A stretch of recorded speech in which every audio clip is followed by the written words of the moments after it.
It's time to live your stronger life. Hey, I'm Sammy, physio coach and nutritionist, and your hype girl for creating your stronger life. Here, we ditch the quick fixes and build real strength inside and out. So whether you're here to tone up, drop the body fat, build muscle, mental resilience, or ditch the diet culture, or just feel bloody good in your skin, you're in the right place. So let's get into it. Think about the last time you started a fat loss phase. How long did it last? A week? 3 weeks, maybe 6. Now, I don't mean how long have you been trying to lose fat for. How long did you actually jump in, knuckle in, and focus on a fat loss phase? And for most women, that actual phase of being locked in doesn't last as long as it needs to in order to see real results. Because what happens? Life gets busy, you have a few bad days, you fall off, and you just couldn't get back on again.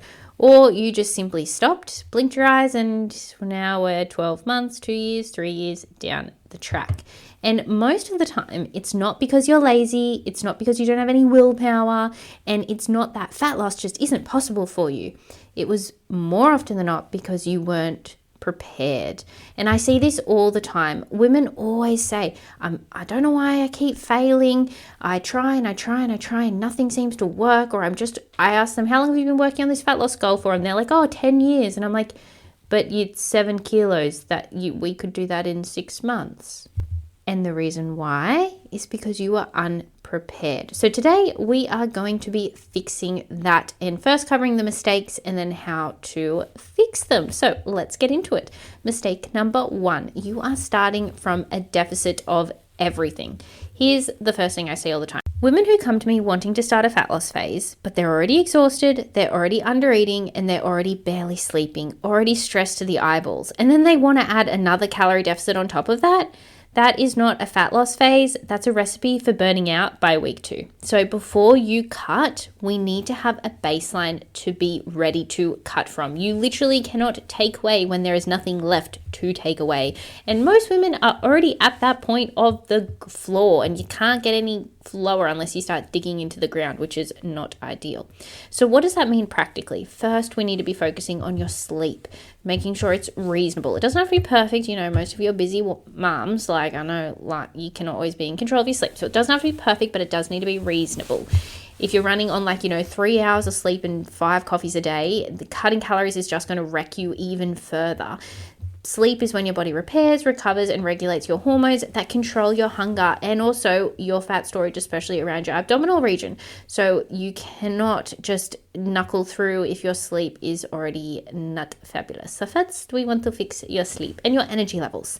So your food intake needs to be at a normal level before you cut. Start at your maintenance calories. The amount of amazing progress that can happen if women just stick to their maintenance calories consistently, not quote unquote maintenance, eat whatever I want, but actually legitimately your maintenance calories, you will see so many amazing results just from that alone to get started with.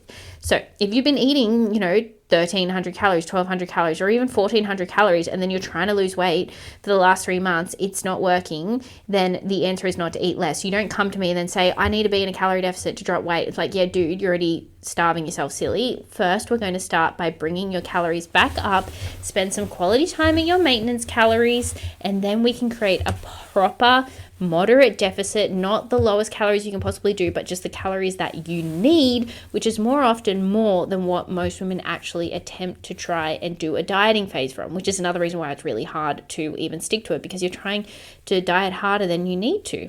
You're trying to cut from an already restricted place, gives us nowhere to go. You're already slammed up against that brick wall. Where are you going to go? You can't keep walking into that brick wall. You got to walk away, and then you can go around it. And that is what we are going to do when we prepare ourselves properly. And then the other option is, the other thing we need to focus on is stress. It needs to be manageable. Not zero stress, because that is not real life. That's not going to happen. But if you're in the middle of a massive work deadline, a family crisis, and a relationship breakdown, this is not the time to add in dietary restriction such as a calorie deficit. Let's just focus on maintenance calories, focus on maintaining your beautiful, healthy habits consistently, and you will see more progress doing that through this stressful time period than also pushing for more fat loss and putting that added stress on your body as well. The foundation has to be there first. Are you sleeping consistently? Are you eating at or close to your maintenance calories? Is your stress manageable? Are you in a good routine with your meal prepping and your actual nutrition intake? If you're eating takeaway 24/7, how about focusing on just eating whole foods at your maintenance calories first? You will see amazing progress just with that. Are you lifting weights consistently, or are you just walking? All right, cool. Let's add in some strength training first. Build the foundations, prepare yourself for a fat loss phase. If you go all in without preparing it first, that is why you are stuck and you keep failing every single time. Okay, mistake number 2, you don't have a clear and realistic timeline. This is something I see all the time. Women go into a cut with no end date, no structure. I'm just going to keep eating less and less and less. Or they're like, I want to lose 10 kilos in 5 weeks. And I'm like, okay, no. And then if they lose like a kilo a week, they're like, it's too slow, I need to go faster. Like, just having really unrealistic expectations about what you can achieve in your time, and just trying to like keep going without any structure or plan of attack as well. So fat loss phases, you want to have a start date and an end date, and it can be a little bit flexible. Like I don't mind having a bit of a flexibility with it, in the sense of like, if you're feeling fabulous, you're not getting diet fatigued, you're feeling really energized, but it's a little bit longer than what we planned, I'm not going to cut you off there. Like, if you're feeling pretty good, we could push on in your fat loss phase. If you're feeling like absolute dog shit before the expected timeline on your fat loss phase, then we're going to implement a diet break sooner. So I do like to be a little bit proactive and reactive based on how your individual body responds, but you should have a rough timeline in mind and have a realistic expectation of what's possible in that time. So sustainable fat loss is roughly 0.5 to 1% of your body weight per week. So for most women, that's going to be anywhere between like 300 grams to 700 grams per week. It depends on your body weight, of course. So zoom out.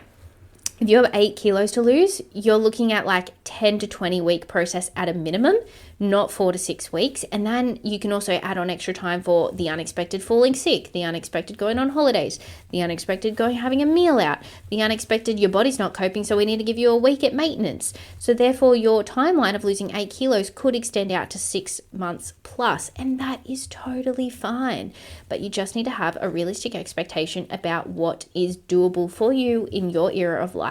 Some people can grind it out and they have fully control of their timeline. They don't have kids to look after. They can lock in at 100%, and maybe their results will come a little bit faster. Maybe not always, but possibly.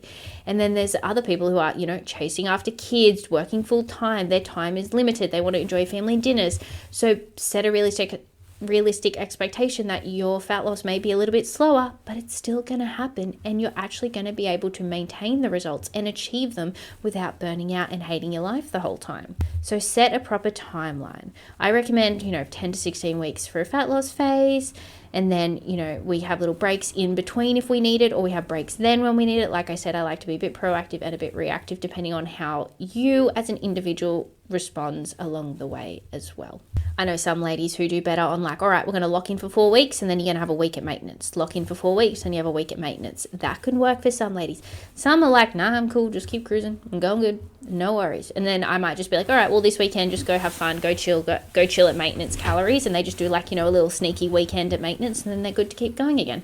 Everyone is a little bit different.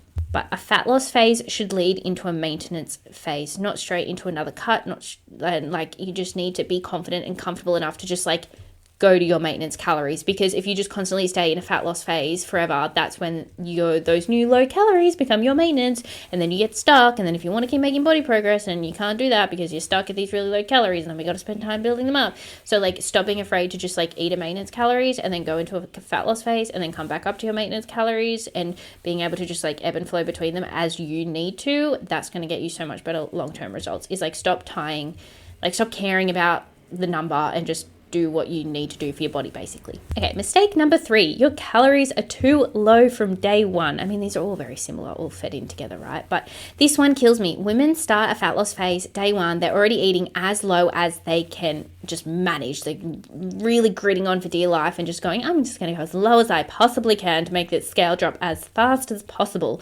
But by week 3, you're exhausted, hungry, obsessing over food, training sessions are terrible, sleep is off, and you're starting to crack. Week 5, you're done. Everything in the pantry gone.